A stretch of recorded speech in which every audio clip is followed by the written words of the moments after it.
শ্বাসটা যদি হয় মনের মতো তখন গ্লোটা যেন আপনা আপনিই বেড়ে যায়, তাই না?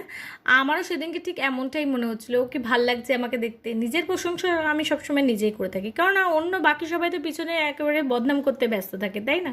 তো যাই হোক, বাদ দাও এইসব। সেদিনকে চলে গেছিলাম আমার দিদির ছেলের অন্নপ্রাশনে। পৌঁছেই প্রথমে সবাই মিলে একটুখানি ফটো তুলছিলাম। সেদিন ছিল দুটো উপরি পাওনা, দিদির ছেলের অন্নপ্রাশন প্লাস দিদির অ্যানিভার্সারিও পড়েছিল, সেকেন্ড অ্যানিভার্সারি।